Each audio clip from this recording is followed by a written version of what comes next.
Assalamualaikum warahmatullahi wabarakatuh dan selamat sejahtera kembali semula kita ke kelas secara maya ataupun secara online untuk kelas PPU, PBMA, Program Vocasional Menengah Atas selepas meraihkan perayaan Hari Raya Cina pada minggu lepas. Pada minggu ini kita menyambung kita punya kelas ulang kaji kertas tugasan dan setelah selesai semua modul 1, hari ini kita akan mula pula dengan modul 2 iaitu bertajuk tingkah laku interpersonal. Okey. Untuk tingkah laku interpersonal ni kita akan mulakan dengan kertas tugasan 1. Kalau kita tengok kita punya kod, kalau kamu tengok kamu punya kod kertas tugasan tu ialah Z-009-2 2015 M02/T/1/4. Dan kalau kita tengok tajuk dia ialah title tanggungjawab di tempat kerja. Okey, ada 13 muka surat. Okay, ada banyak soalan dan cikgu akan sama-sama dengan kamu untuk merujuk ataupun untuk revise jawapan-jawapan yang telah kamu buat di rumah. Pada pelajar yang telah buat, jika ada jawapan yang salah, kamu boleh betulkan semula sebelum kamu serahkan modul ini pada cikgu. Dan nanti cikgu akan tetapkan semula bila modul ini perlu dihantar. Kerana cikgu perlu menanda segala tugasan yang telah kamu lakukan, atau cikgu akan cari satu kaedah macam mana kamu nak hantar. Cikgu akan tanya macam mana, apa kaedah yang terbaik untuk kamu. Sebab ada yang duduk jauh dan susah untuk merentas. Okey, kita pergi kepada soalan bahagian A, mengisi tempat kosong. Kita revise balik jawapan. Soalan nombor 1, tempat kerja ialah sebuah tempat untuk apa, menyediakan kerja kepada apa. Okey. Soalan nombor 1 ialah tempat kerja ialah sebuah tempat untuk apa, menyediakan kerja kepada apa. Okay, mari kita tengok jawapan. Tempat kerja ialah sebuah tempat untuk siapa, menyediakan kerja kepada siapa. Okay, kalau kita tengok ini jawapan ni, kalau tak tengok skema jawapan pun boleh.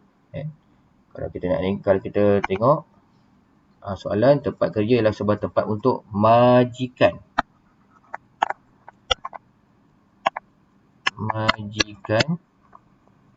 Menyediakan kerja kepada pekerja. Okey, tempat kerja ialah sebuah tempat untuk majikan menyediakan kerja kepada pekerja. Okey. Dapat? Okey, yang kedua, tempat kerja terletak di kedudukan seperti apa dan sebagainya, iaitu tempat kerja dilaksanakan. Okey. Dia nak tengok fizikal. Kat mana yang ada biasanya orang bekerja. Okey. Tempat kerja terletak di kedudukan seperti pejabat,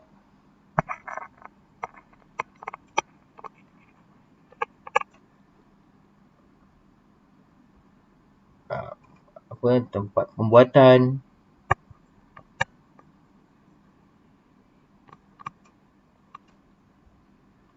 kilang,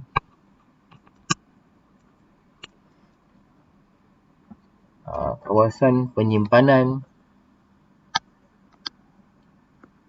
store ataupun gudang, ladang, kedai runcit,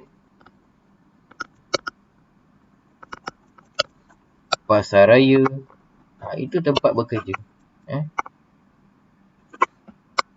Apa lagi? Sekolah.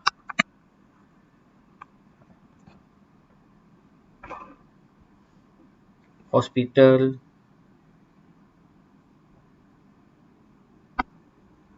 Di mana ada orang yang bekerja, di situ, itulah dia tempat kerja.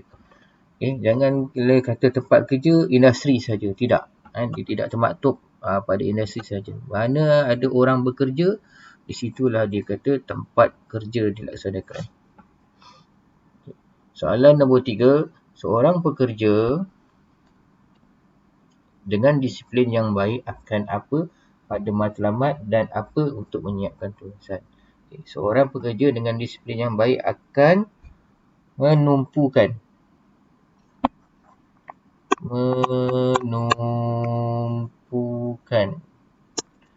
pada matlamat dan berkeyakinan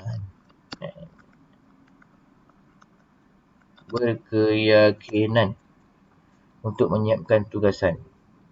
Okey, soalan nombor 4, ini panjang sikit. Terangkan secara ringkas pemahaman anda mengenai suhu.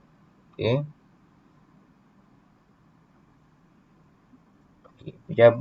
Suhu ni pejabat kecil.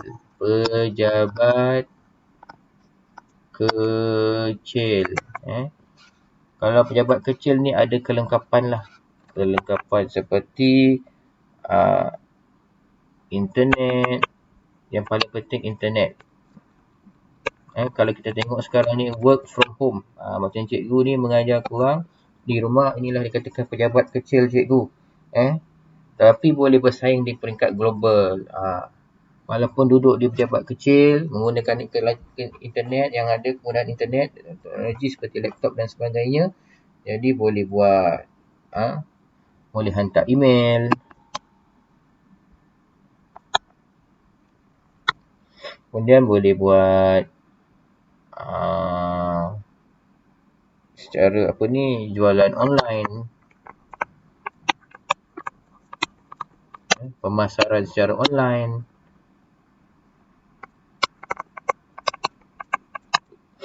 Lepas tu boleh buat webinar, persidangan video. Seperti yang cikgu buat pada kamu ni semua, inilah yang dikatakan suhu pejabat kecil. Okey. Kita pergi ke soalan yang seterusnya pada bahagian B, pelbagai pilihan. Okey. Soalan nombor 1. Kita semak jawapan semua. Selepas menjana perkara-perkara yang boleh dilakukan, semak semua perkara yang ditandakan penting dan fikirkan di manakah ia akan dimasukkan ke dalam jadual anda. Okey. Selepas menjana perkara-perkara yang boleh dilakukan. Okey, dia highlightkan perkara-perkara yang boleh dilakukan. Okey. Semak semua perkara yang ditandakan penting dan fikirkan di manakah ia akan dimasukkan ke dalam jadual anda. Okey. Pilihan jawapannya ialah melaksanakan tugas 1/1. Okey. 2. Menganjurkan satu rangkaian acara mengikut mana yang lebih senang. Yang ketiga, mencari satu ruang dalam jadual untuk melaksanakan kerja. Yang keempat, menentukan masa dan bahan yang diperlukan untuk menyiapkan kerja. Kalau kita tengok jawapan dia, melaksanakan tugas 1/1. Ini betul. Dan menganjurkan satu rangkaian acara mengikut mana yang lebih senang. Tak boleh. Yang ketiga, mencari satu ruang dalam jadual untuk melaksanakan kerja. Dan yang keempat, okey, kita dah tengok 1 dan 3 ada. Jadi antara pilihan sama ada A, sama ada C, sama ada A atau C. Okey. Tapi tadi cikgu dah cakap yang kedua ni tak boleh pakai. Jadi jawapan dia ialah C. Soalan kedua. Tanggungjawab ialah sifat terpuji yang membawa keuntungan. Ia bukan sahaja berlaku pada kerja di rumah, atau sekadar memberi haiwan kesayangan makanan, pilih kenyataan yang tepat untuk menggambarkan sifat tanggungjawab.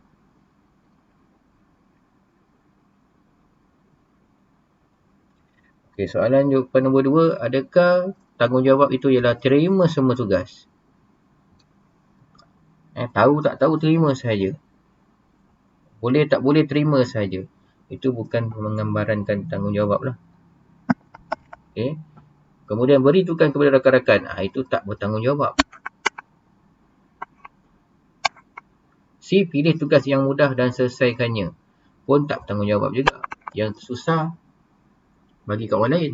Okey, jawapan yang paling tepat, pilih pilihan yang sesuai dan lakukan perkara yang betul yang disuruh.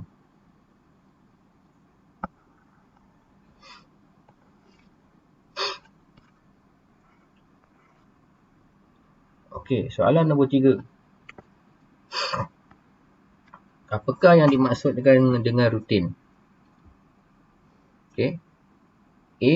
Menyiapkan kerja tepat pada masa.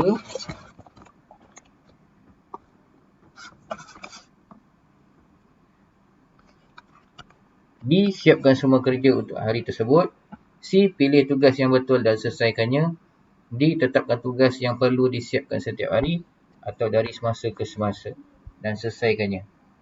Apakah yang dimaksudkan dengan rutin? A. Menyiapkan kerja tepat pada masa. B. Siapkan tugasan semua kerja untuk hari tersebut. C. Pilih tugas yang betul dan selesaikannya. Ataupun D. Tetapkan tugas yang perlu disiapkan setiap hari atau dari semasa ke semasa dan selesaikannya. Okey, kalau kita tengok, betulkah rutin ni ialah menyiapkan kerja tepat pada masa?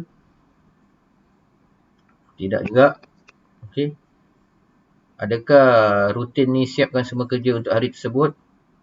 Tidak juga. Kalau tak boleh siap, apa nak buat? Okay, C. Pilih tugas yang betul dan selesaikannya. Ini dikatakan tanggungjawab, bukan rutin. Okay. Jawapan yang keempat, D. Tetapkan tugas yang perlu disiapkan setiap hari atau dari semasa ke semasa dan selesaikannya. Okay. Ini yang dikatakan sebagai rutin lah. Sebagai contoh, sebagai contohnya cikgu lah. Cikgu. Okay. Cikgu mengajar korang. Okay. Itu rutin cikgu setiap hari. Dan kalau tak boleh siap cikgu mengajar korang, tak habis silibus tu, kita boleh bawa ke hari seterusnya. Kalau kata hari tu juga nak siapkan, satu buku teks nak kena ajar, pengsan. Kita sama-sama tak balik rumah. Okey, soalan keempat. Bagaimanakah untuk menguruskan masa dengan berkesan? A. Menggunakan peralatan dan perkakas yang betul semasa bekerja.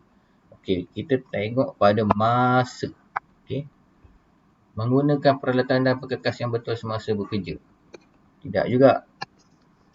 Berkongsi kerja dengan rakan sekerja dan bahagikan tugas sebagaimana yang diperlukan. Pun tidak juga. Okay. Berkongsi kerja ni ialah bekerjasama. Okay. Yang A tadi mengoptimumkan peralatan. C. Menyelesaikan semua tugasan tepat pada masanya dengan melakukannya bersama dengan rakan-rakan. Ya atau tidak? Okay. Habis kalau dah habis kerja tu, tak payah dah buat lagi ke? Dah duduk melepak je. T. Tanda pada senarai tugas yang penting atau penting untuk tugas tersebut diselesaikan dengan segera. Priority. Dan kecilkan tugasan yang boleh ditangguhkan pada hari lain. Jawapan yang paling tepat D lah. Jangan pening-pening kepala. Sebab ini ialah berkaitan dengan perkara pengurusan. Jadi sebahagian daripada pengadugerahan sijil kemarian Malaysia perlulah mengetahui berkaitan dengan perkara-perkara soft skill, iaitu secara sama ada komunikasi, disiplin, pengurusan masa, kerahsiaan dan sebagainya. Jangan risau subjeknya, jangan risau tajuk ini, 4 tajuk ni cikgu kena ajar 40 jam. Selesai dari 40 jam ini, kita akan masuk kepada kita punya hard skill. Soalan nombor 5. Apakah maksud perancangan? Tiada arahan, tiada kerja. B. Kerja dilakukan mengikut arahan pegawai atasan. C. Semua tugasan dilayan dengan cara yang sama selagi anda menyelesaikannya tepat pada masa. D. Buat senarai tugas untuk kerja-kerja yang perlu dilakukan dan mengisinya dalam jadual kerja anda. Okey. Kalau kita tengok, D lah yang paling tepat. Buat senarai tugas untuk kerja-kerja yang perlu dilakukan dan mengisinya dalam jadual kerja anda. Itulah perancangan. Kalau kerja dilakukan mengikut arahan pegawai atasan, B tak tepat. Okey. Ikut je apa yang orang arahkan tu, tak ada perancangan lah. Maknanya kita ikut saja. Okey. Kalau perancangan ni kita yang mengawal kerja kita. Tiada arahan, tiada kerja. Tu tak boleh, dah mengulur nama dia. C. Semua tugasan dilayan dengan cara yang sama selagi anda menyelesaikannya tepat pada masa. Pun tak boleh juga. Jadi jawapan yang paling tepat ialah D.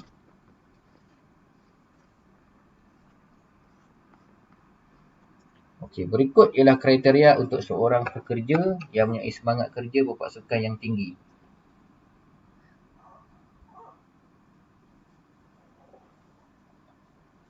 Apakah kriteria untuk seorang pekerja yang mempunyai semangat pekerja berpasukan yang tinggi?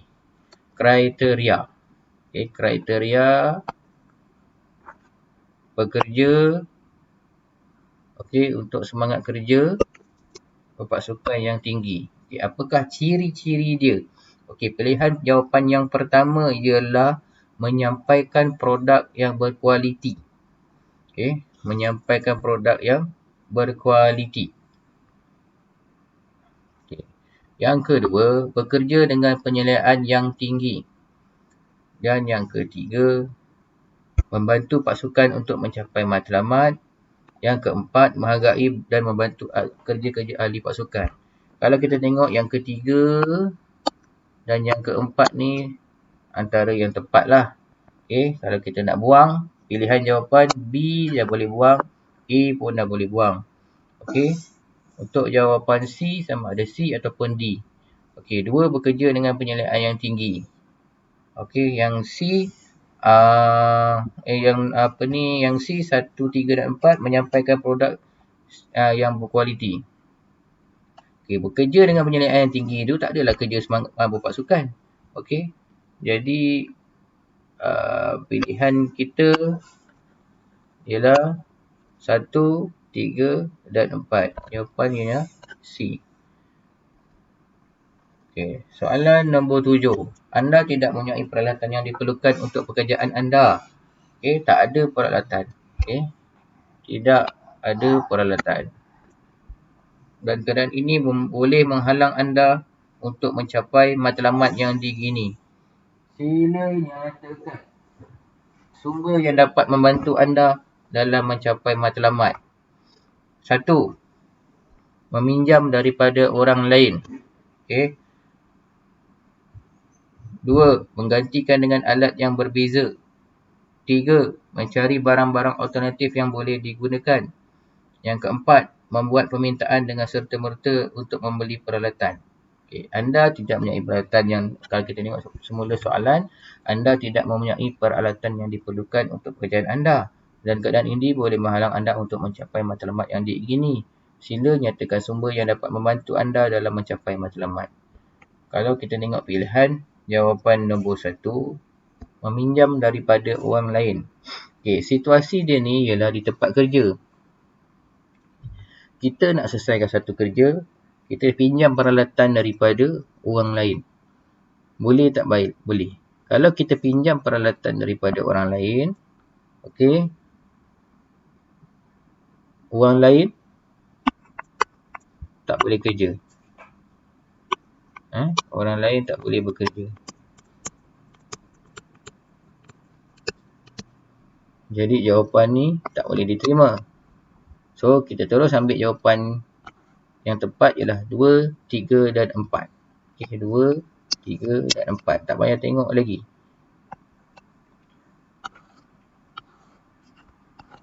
Okay, soalan nombor 8. Jika anda tidak mampu menanggung beban yang berlebihan dan menunjukkan wajah yang sangat tertekan, bagaimanakah anda akan bertindak untuk mengekalkan fokus?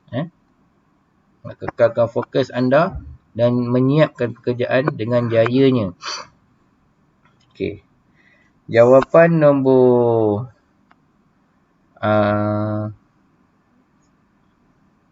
Pilihan jawapan nombor 1 ialah berhenti kerja. 2. Sabar menangani masalah tersebut. 3. Kongsi beban dengan orang lain. 4. Pilih beban dan keluarkan daripada jadual. Pilih beban dan keluarkan daripada jadual. Kalau kita tengok, adakah pilihan jawapan keempat ni betul? Pilih beban dan keluarkan daripada jadual. Bolehkah kita pilih beban tu dan keluarkan daripada jadual? Jawapannya tak boleh lah. Jadi terus ambil jawapan, jangan fikir-fikir. 1, 2 dan 3. Jawapan nombor 8. Okay. Untuk soalan nombor 9. Okay. Penting untuk mengamalkan kriteria berikut dan mengekalkan ketepatan masa di tempat kerja. Apa dia? Kriteria untuk ketepatan masa.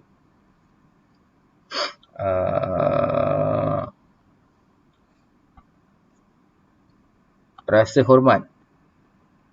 Adakah rasa hormat ini merupakan kriteria untuk kekalkan ketepatan masa tempat kerja? Kedua, tarikh akhir.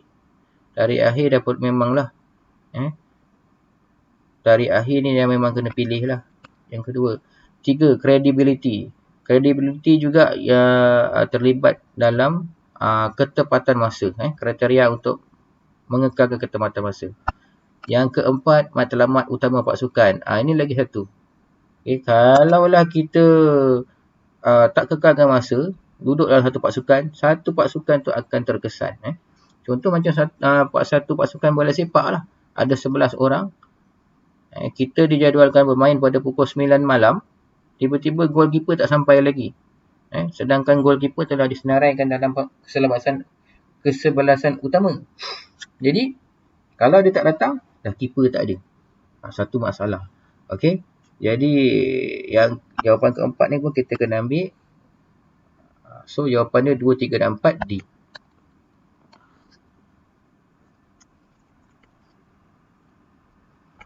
Okey. Sebelum cikgu meneruskan video ni, siapa yang nak berehat, boleh berehat. Yang menonton daripada YouTube, boleh tekan pause. Boleh pergi ke tandas dulu ke, nak minum air dulu ke, nak selesaikan kerja lain ke, nak sambung pada masa-masa yang lain ke, boleh. Tetapi pastikan latihan yang cikgu berikan ni dibuatlah. Okey. Dan cikgu memberi peringatan sekali lagi kepada pelajar yang tidak buat tugasan ini. Nanti apabila kita dah bersemuka, kamu tetap juga kena buat tugasan ini. Dan jangan terperanjat kalau kena balik lewat, disebabkan tugasan yang diberikan tidak dilengkapkan. Okey, untuk soalan nombor 10 kita sambung. Dalam memberikan penghormatan kepada orang lain, apakah yang anda akan dapat? Adakah anda dapat sijil? Adakah anda dapat pujian? Adakah anda dapat penghormatan kembali? Ataupun adakah anda mendapat pampasan? Okey, kita hormat orang lain dapat pampasan ke? Kita tak harapkan pampasan. Kita tak harapkan pujian. Kita tak harapkan persijilan. Tetapi biasanya kalau kita hormat orang, orang akan hormat kita semula. Jawapan ialah C. Okey, soalan nombor 11. Dalam organisasi berintegriti tinggi, penyelia bergantung kepada orang bawahan dan mempercayai mereka sepenuhnya dengan... Okey, kalau kita tengok pilihan jawapan ni, kerja mengikut peraturan, tiada penyeludupan keluar. Ini integriti ni. Berakhlak mulia pun integriti. Tiada masalah yang dicipta pun integriti. Kerja mengikut peraturan pun integriti. Tapi kalau tak ada peraturan kan, dia langgar. Dia buat macam ikut suka dia. Okay, jawapan dia ialah yang paling tepat ialah D. Tak ada penyeludupan keluar, tak curi barang, berakhlak mulia, tak ada masalah yang dicipta. Okay, soal itu jawapan nombor 11. Okay, kita tengok soalan nombor 12. Apakah yang akan berlaku jika anda gagal memenuhi tarikh akhir dan menepati masa? Tidak mendatangkan sebarang mudarat. Oh, tak buat kerja, tak datangkan sebarang mudarat ke? Okey, jawapan ni dah terang-terang salah. B. Kelewatan membayar pelanggan. Kelewatan membayar pelanggan. Okey, pelanggan tu bayar lambat. Tu ada dia punya asas tu ada. C. Produk tidak akan dihantar. Oh, yang ini pun ada. D. Pelanggan mungkin mencari pembekal lain. Di antara tiga pilihan jawapan ni B, C dan D, yang mana yang paling tepat sekali? Produk tidak akan dihantar, tidak akan dihantar lagi. Kalau jika anda gagal memenuhi tarikh akhir dan menepati masa, maknanya siap tapi tak ikut masa. Produk tidak akan dihantar. Produk akan hantar jugalah. Okey, jadi pilihan jawapan ni buang. Kelewatan membayar pelanggan. D. Pelanggan mungkin mencari pembekal lain. Paling efek sekali ialah D. Pelanggan mungkin mencari pembekal lain. Kita lambat hantar. Kan? Dah siap tapi tak hantar. Pelanggan carilah orang lain. Kalau kelewatan membayar pelanggan ni tak tepat. Sebab kemungkinan dia dah bayar penuh dulu. Tapi kita yang tak hantar barang. Soalan ke-13. Sebagai seorang pekerja, apakah yang perlu anda lakukan jika anda hendak menukar atau menyemak semula giliran kerja anda yang telah ditetapkan? Ini jadual kerja. Giliran kerja. Kita nak tukar dengan orang lain. Jadual kita. 13. A. Pergi kerja mengikut pelan anda. Buat je. Kita dah katalah kita kerja kena masuk pukul 8 pagi sampai pukul 5 petang, kita masuk shift malamnya. Pukul 5 petang masuk balik pukul 8 pagi esok. Boleh ke buat macam tu? Ikut suka mak kita je. B. Bertukar tugas dengan rakan-rakan. Okey, ini antara pilihan jawapan lah. Bertukar tugas dengan rakan-rakan. Adakah ia tepat? C. Menghubungi pejabat dan memaklumkan perubahan anda. Ini pun antara pilihan jawapan yang nampak betul. D. Membuat permintaan terlebih dahulu melalui penyelia anda. Okey, cikgu terangkan soalan jawapan B. Bertukar tugas dengan rakan. Ini memberi kesan yang tak baik lah. Contoh, penyelia kita atau pemajikan kita dah tetapkan kita kena bekerja pada siang hari. Tapi kita tukar dengan kawan kita.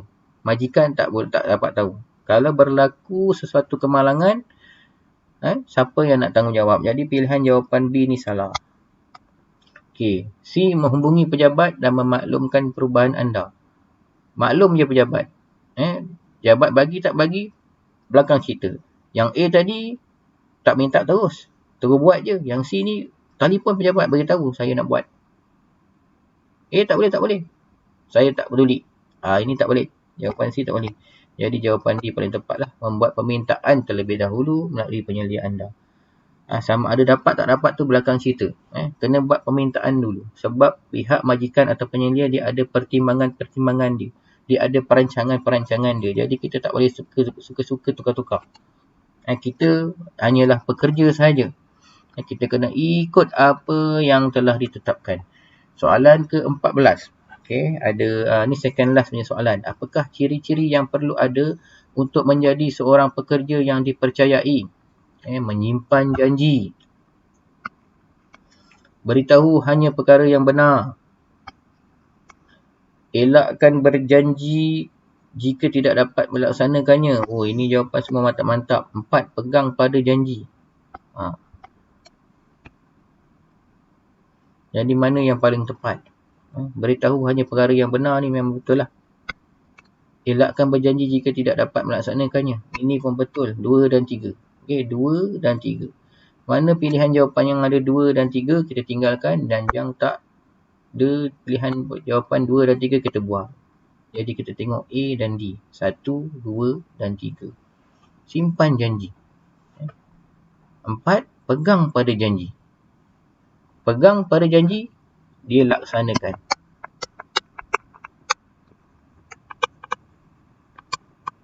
Simpan janji, dia janji tapi tak buat.